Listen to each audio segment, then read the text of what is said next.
Hello guys, and welcome back to my channel. My name is Johanna. For those of you who are new here, welcome. For those of you who are returning, welcome back. In today's video, I wanted to show you an illustrated journal that I was working on, and if that is of interest to you, please stay tuned.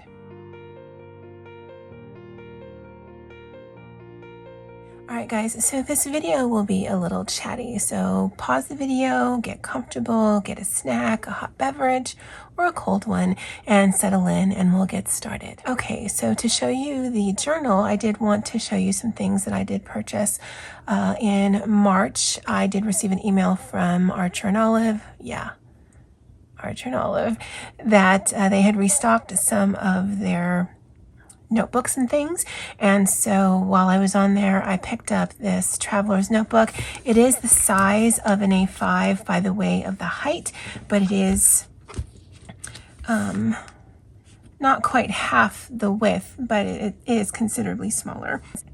In here, I will be tracking my income expenses for my various income flows. Right now I have Intuit, and I really need to go on there and cancel that. Intuit is really good if I were to be more diligent and use my Etsy shop more, because it would track various transactions there. But because most of my side income comes from YouTube and Google specifically, it just makes more sense for me to track in something separate, and that's why I purchased this. This is a Neapolitan notebook. You can see that's the color of the paper there. That's in my favorite A5 size. I did cover both of these with the Midori covers. This one I had to cut a little more, but it still works. With their new, I think, spring release, they actually do have jelly covers, but the Midori ones, I mean, with a little finagling, works perfectly fine for me. I necessarily would not have chosen this cream colored cover, but all of the other covers they had for the Neapolitan were all darker, and I didn't want that. So of the selection, this was the one that I chose. They do have acrylograph pens open stock. The ones that I had received in the mystery box, none of them were colors that I would have chosen myself. So I did go in and choose these three here. In another video that I'm still working on putting together, I will show you some swatch tests, but I am happy that I purchased these, and two of these will actually feature in this illustrated journal.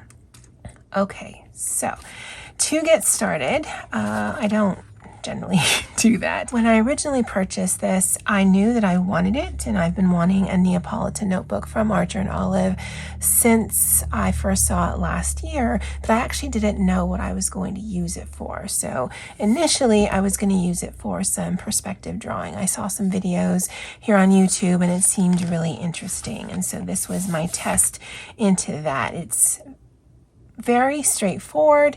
It's simple enough, and yet I still found it quite difficult.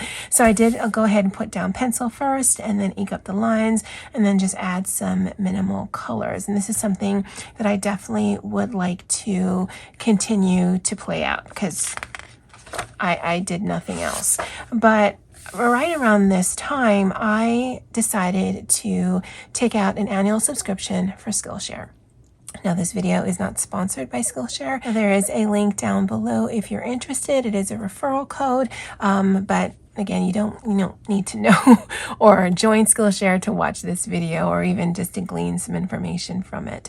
But I joined. I didn't do any of the testing or anything. I'm just a jump in kind of girl. And I was watching a course by Mimi Chow. I'll go ahead and actually link her introductory video to that course down in the description box below, so you can kind of see what I was talking about. And she did a course on an illustrated journal, and I was quite intrigued by it. And I've done 4 or 5 so far, and I'm really enjoying the process. I do have to warn you that some of this might drive you a little bit crazy, and once I get into it, you'll see what I mean, but just be forewarned. So this is the Illustrated Journal Craft Paper Edition, and this is the very first spread that I did. Now, it's fun and it's interesting, and what I liked about her course was I just assumed with an illustrated journal, you had to have a very exciting life. I do not. One week looks pretty much like another week. It's very mundane. It's probably quite boring to a lot of people. But when she was going through it, it was more just documenting your days, documenting your weeks. And that didn't mean that something big and exciting had to happen. It just meant something happened. And my days are not a continual loop of Groundhog Day. My days are actually different. They are just very similar in nature and scope. And so for this first one, I just wanted to play around. I do like, instead of writing February 1st through the 7th, I do like writing out the actual number. That was just interesting to me. I did want to leave it at a limited color palette, and that's actually how it is for each of the spreads that I've done. And then just with this one here, I segmented out my highlight reel, which is this right here. And so those little tick marks there actually just comprise the entire week. So I looked at the week, looked at some of the highlights or some of the things that I wanted to attempt to doodle, and that's exactly what I did. And so just by doodling some of the things, food, there was some road work outside, I took quite a bit of naps, and I started my story doodle, got a lot of work done, got my second vaccination shot, and that kind of comprised the spread. If I want to know exactly what happened or get a better feel of it, that's actually what I do in my daily journal. But I like the idea of having a little bit of journaling on the page, but then just highlighting some of the specifics. And it doesn't mean that it's the best thing that happened that day or the best thing that happened that week. It's just something that happened that week that I was interested in documenting. Now here's where it's going to get a little weird for some of you guys.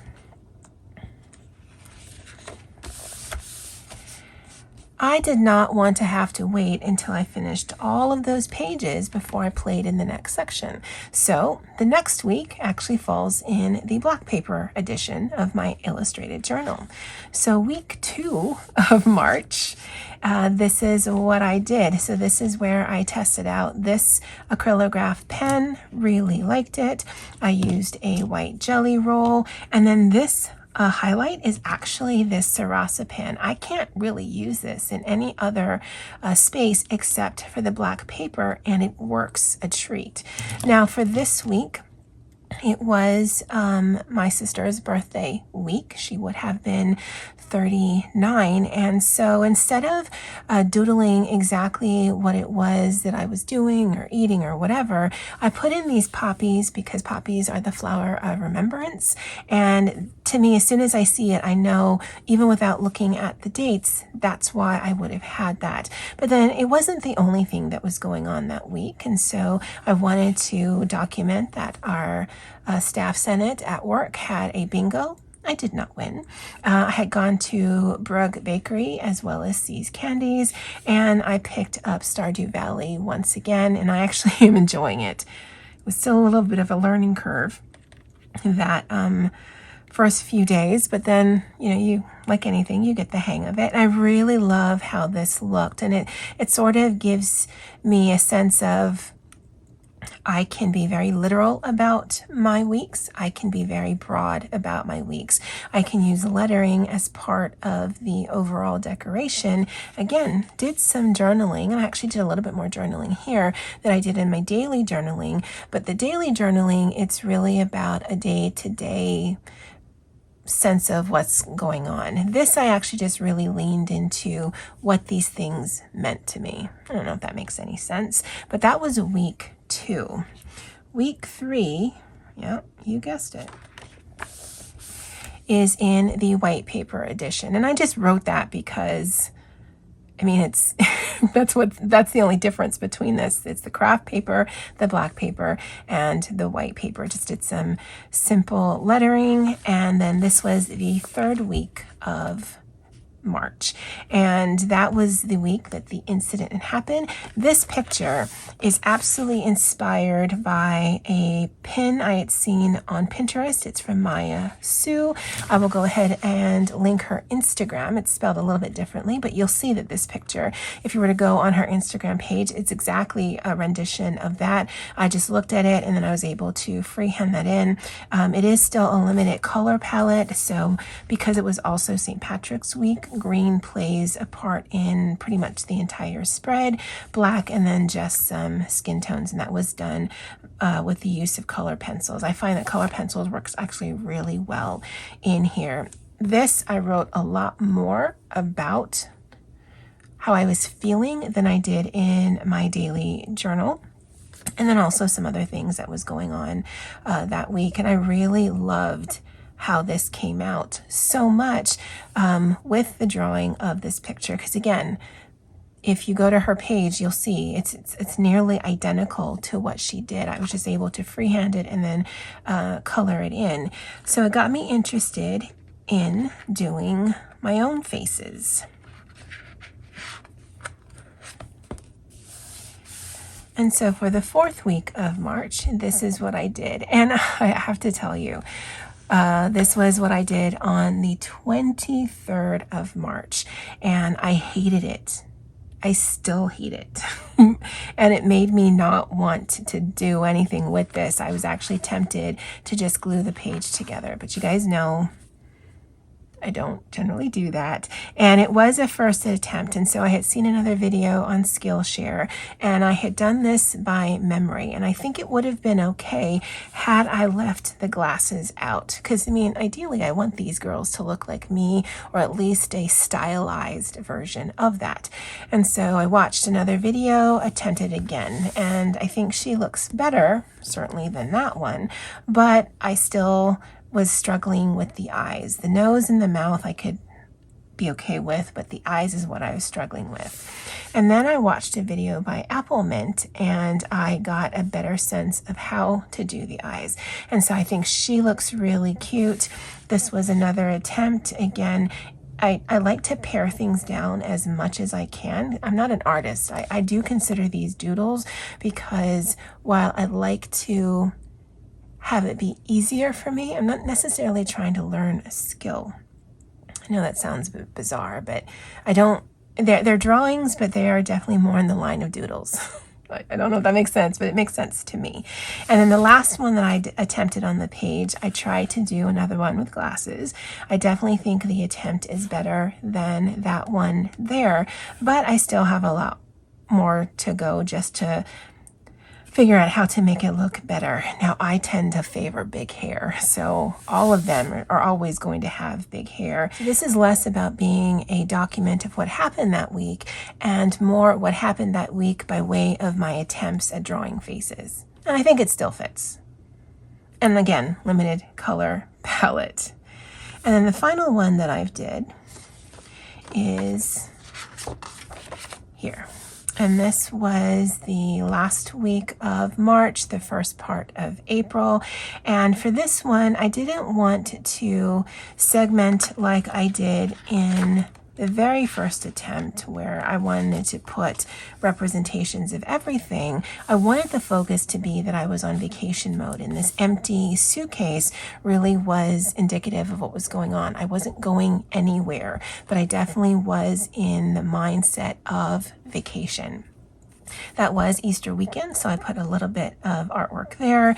I also played a lot in coloring books and journals and on my Switch, and so that's represented there. And then all of this writing is this pen right here. Now, I'll do a little bit of a test because they are kind of cool, but if you are using these pens on black paper, there is something you need to remember.